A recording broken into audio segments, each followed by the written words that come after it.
Assalamualaikum warahmatullahi wabarakatuh.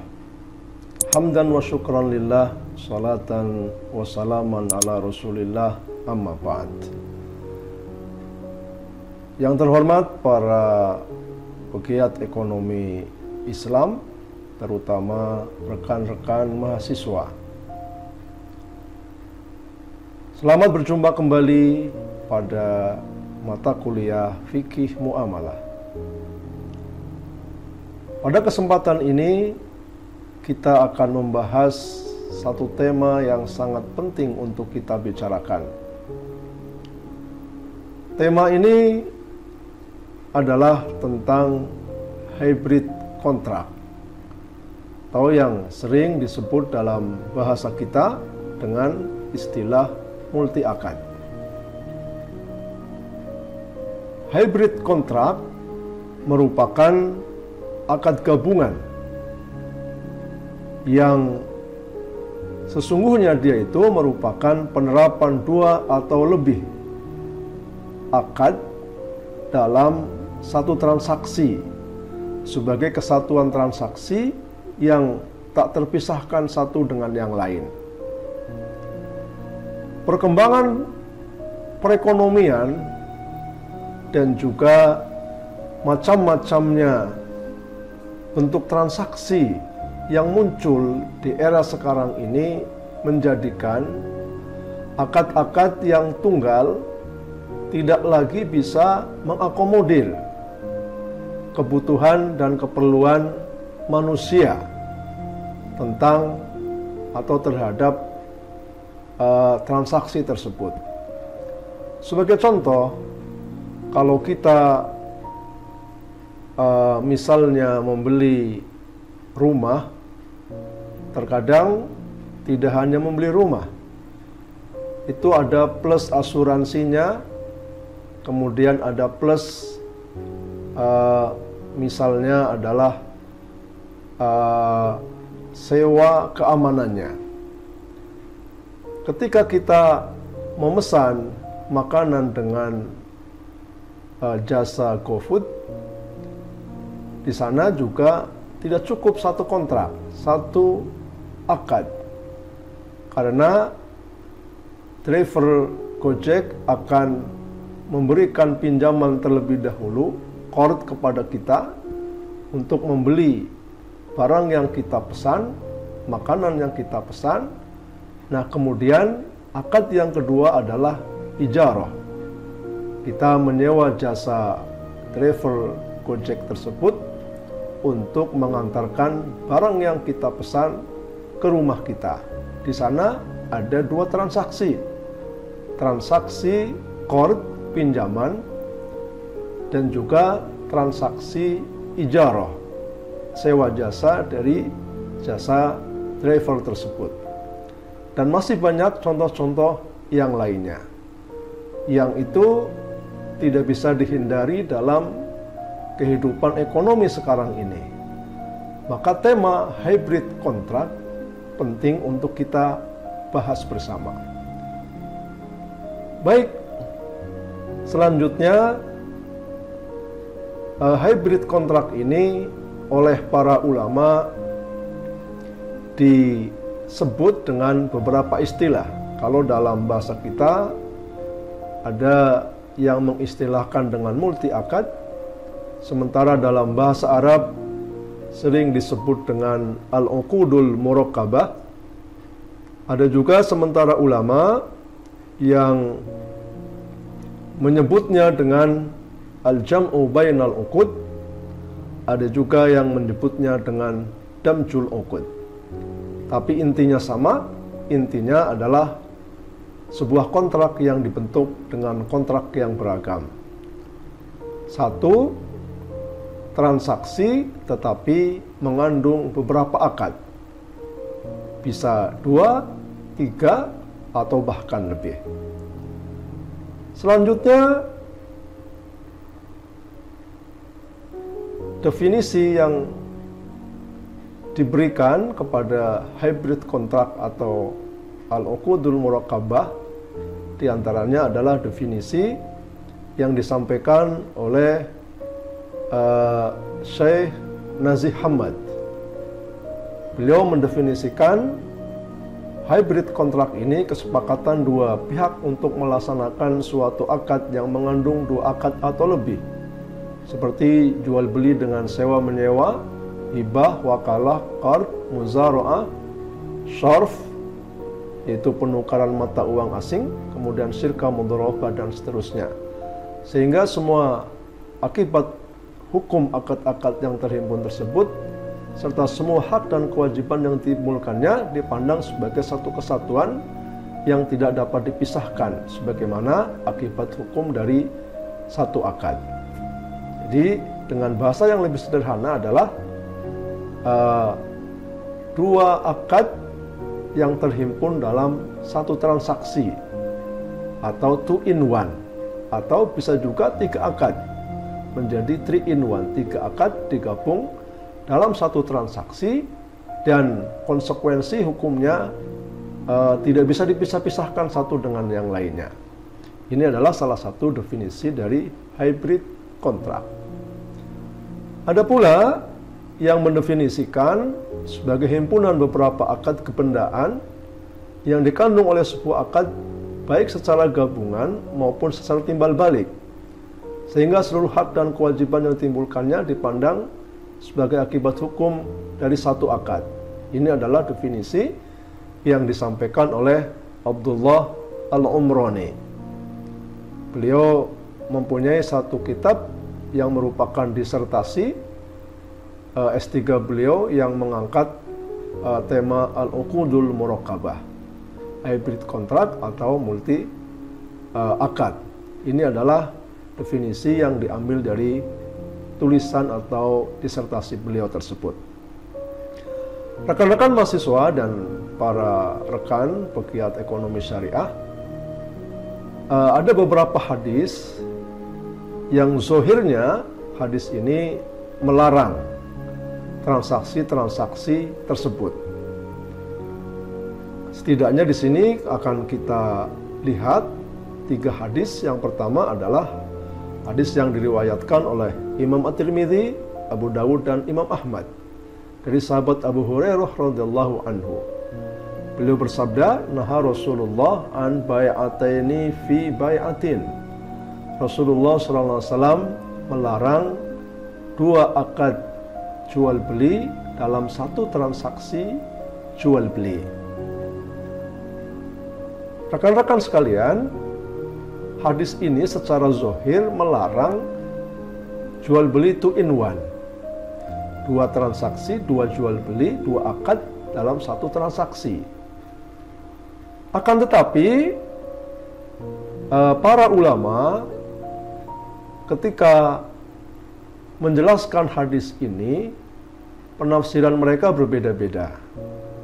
Dan yang paling populer dan banyak disetujui oleh jumhurul ulama, penafsiran yang menyatakan bahwa yang dimaksud bai'ataini fi bai'atin adalah menjual sebuah barang, satu komoditi dengan 2 harga.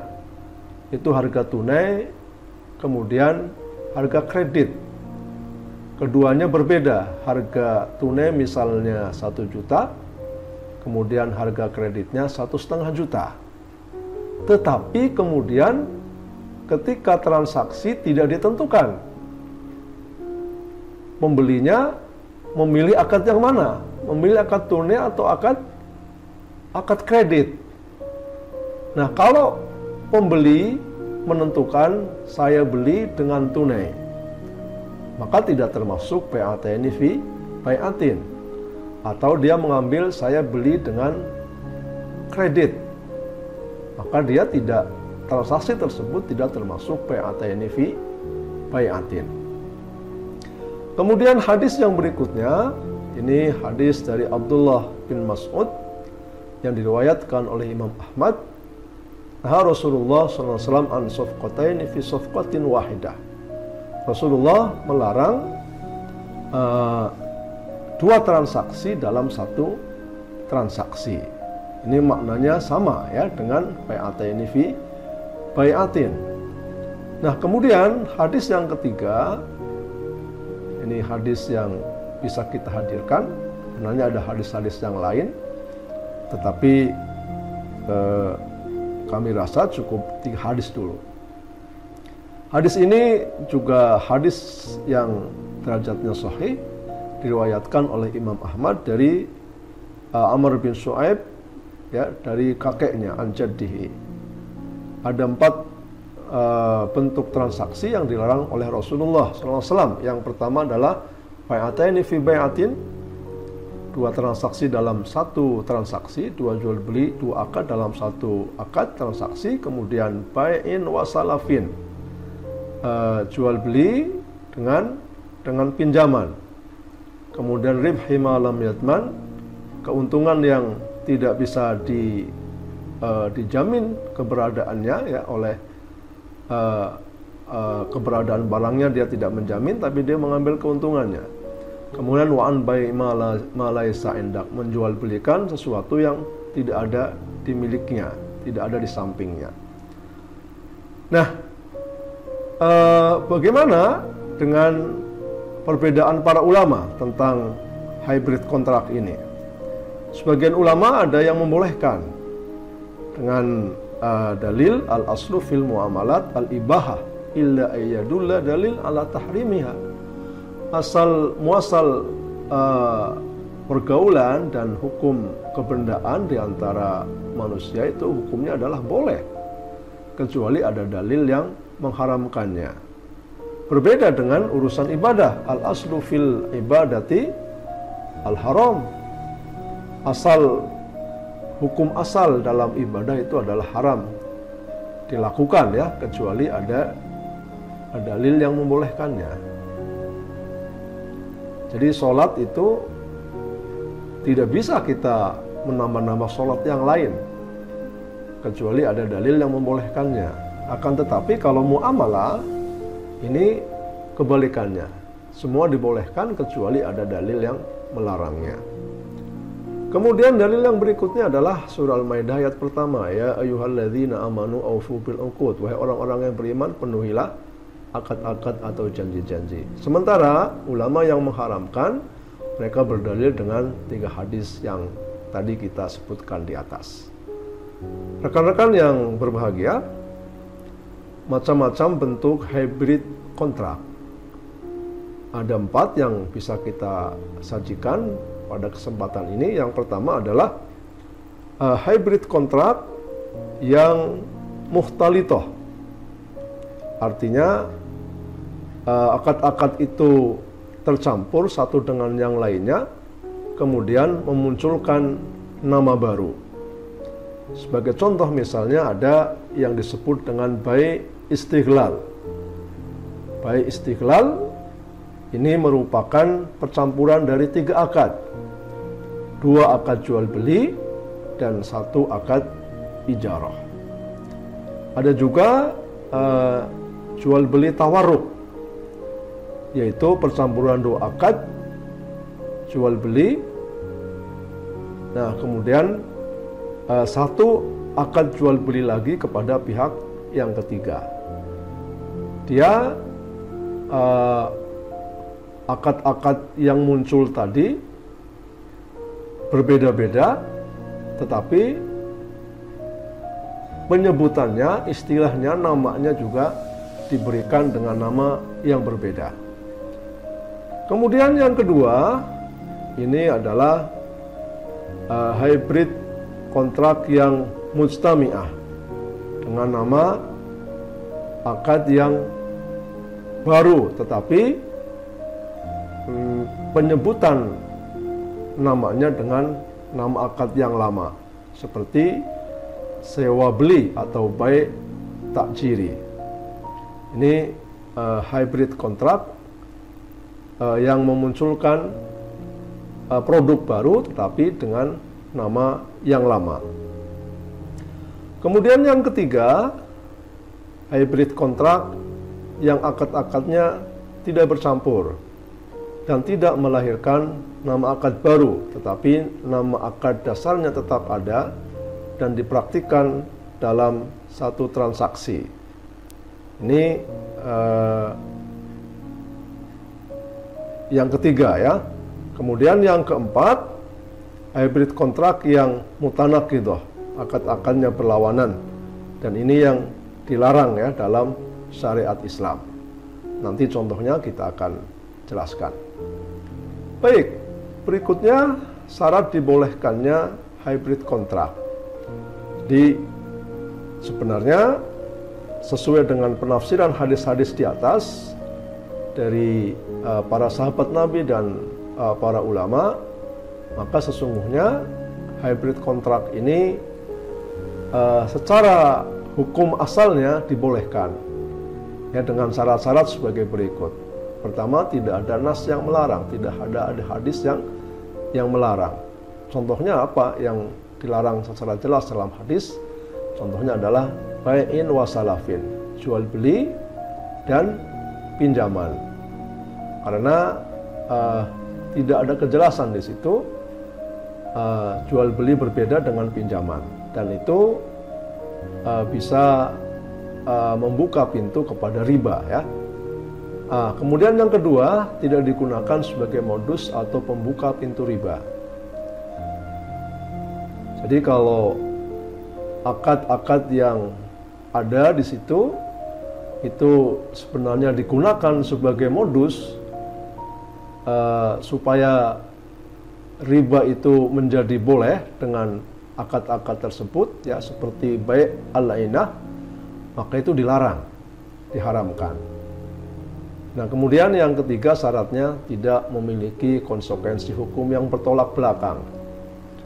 Misalnya apa? Misalnya jual beli dengan hibah.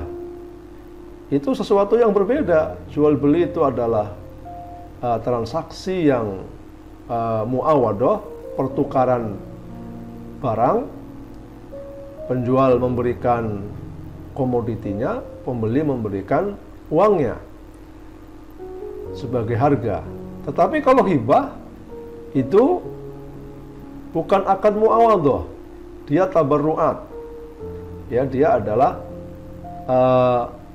akad sosial, pemberian.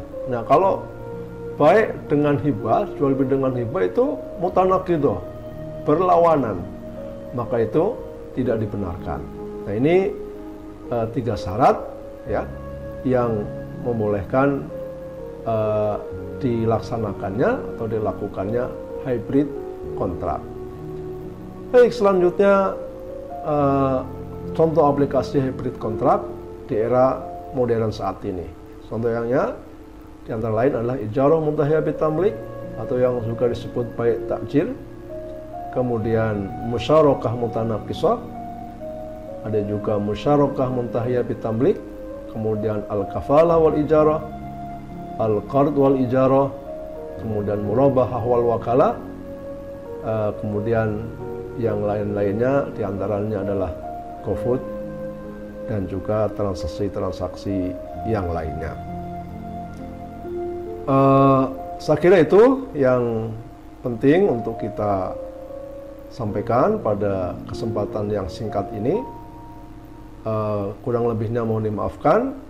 Untuk lebih jelasnya rekan-rekan bisa mencari referensi lain atau bisa mendownload artikel yang kami sertakan di deskripsi video ini.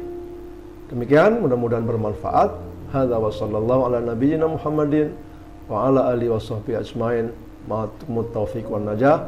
Wassalamualaikum warahmatullahi wabarakatuh.